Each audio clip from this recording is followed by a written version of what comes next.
আগামী 22শে নভেম্বর থেকে শুরু হতে চলেছে বর্ডার গাওস্কর ট্রফি। প্রথম টেস্টে ভারতে মুখোমুখি হবে ভারত অস্ট্রেলিয়া। ইতিমধ্যে ভারতীয় ক্রিকেট দলের সবাই ভারতে পৌঁছে অনুশীলন শুরু করে দিয়েছেন গত 3 দিন হলো। সিনিয়র ক্রিকেটারদের মধ্যে বিরাট কোহলি, রবিচন্দ্রন অশ্বিন, জসপ্রীত বুমরা, রবীন্দ্র জাদেজা নেটে দীর্ঘ সময় কাটাচ্ছেন। এছাড়া উইকেট কিপার ব্যাটার ঋষভ পন্থকেও দেখা গেল নেটে গা ঘামাতে।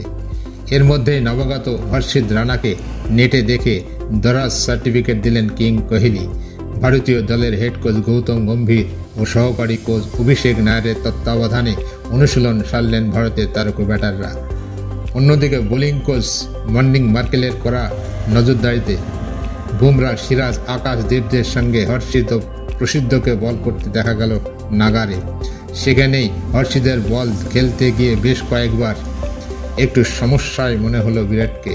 নিজেই এগিয়ে এসে বারবার কেকেআর তারকাকে উল্লেখ করে ওয়েল বোলিং করছিলেন। নেটে ব্যাটিংয়ের পর হর্ষিদের সামনে এসেও কথা বলতে দেখা গেল তাকে।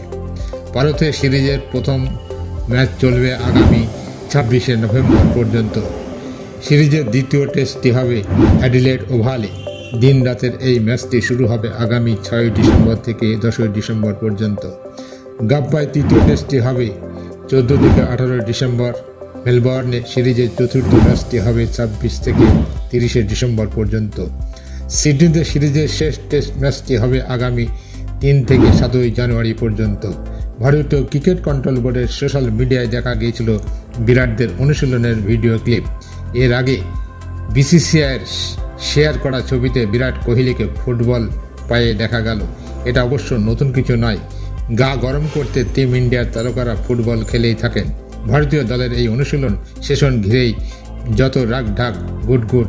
অস্ট্রেলিয়ার মিডিয়াতে দাবি করা হয় ভারতীয় দলের নেট সেশন সাধারণ জনগণ যাতে দেখতে না পারেন সেই কারণে ওয়াকার নেটের বাইরে দিকটা কালো কাপড়ে ঢেকে রাখা হয়েছে। এছাড়াও ওয়াকার কর্মরত ব্যক্তিদের তাদের কোম্পানির সিও তরফেও নাকি ভারতীয় দলের অনুশীলন না দেখা, কোনো রকম ছবি না তোলা, ড্রেন না ওড়ানোর নির্দেশ দেওয়া হয়েছে এই মারফত।